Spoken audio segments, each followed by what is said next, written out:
It is without a doubt that horror movies and film have been on a rapid decline. In fact, the last good horror movie that I can remember that was packed was probably at Chapter 2, I'm not even joking.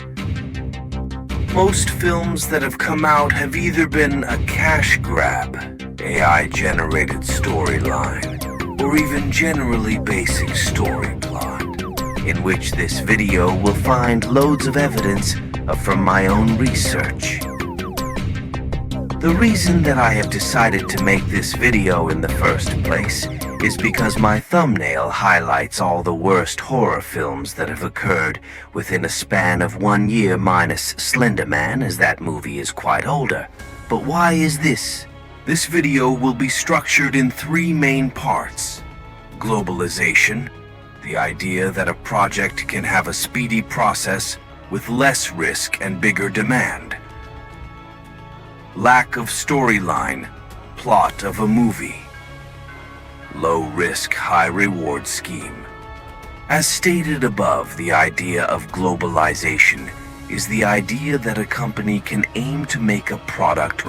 It has been quite common that these movies have a substantial lower budget when compared to other movies such as Marvel, Disney, and Illumination. For example, let's take Winnie the Pooh. Blood and Honey, the budget was indeed small. 100K USD with a score of 3% on Rotten Tomatoes, and it managed to get $494 million USD, which is just insane. I believe that the reason that this film managed to get those stats was because it uses a main character from Disney, which will attract more customers such as teenagers to watch the movie. And the horror genre is easy to make as the storyline hasn't got to be perfect when compared to other genres. But let's give them the benefit of the doubt. What about The Strangers, Chapter 1? Well, similar story. Kind of Lionsgate decided to create a trilogy up to 3 movies where it would develop a storyline.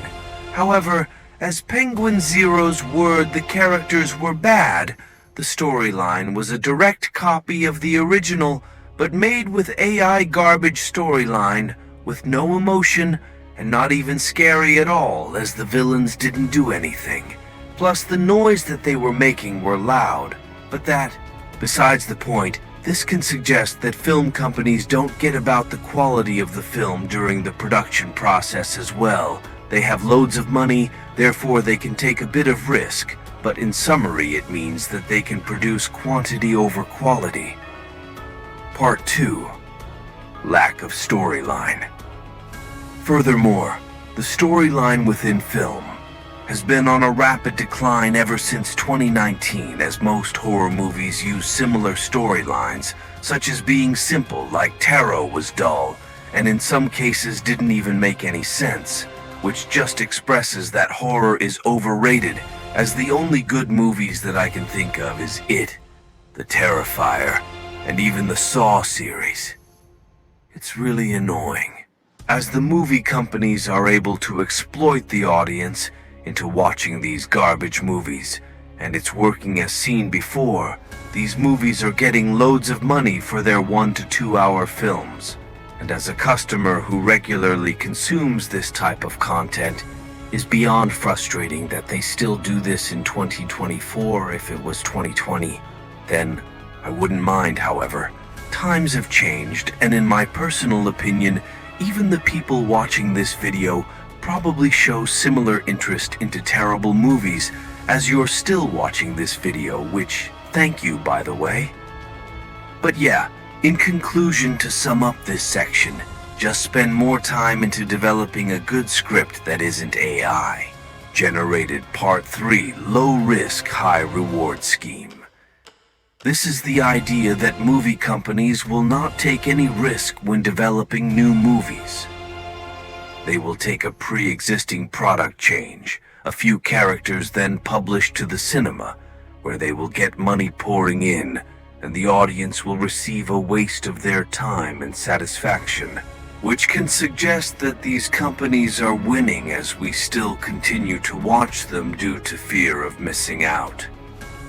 Overall, I hoped you like watching my content and consider to like, comment, and share so that I can continue to make more video essays on certain topics, as I really enjoyed making this video.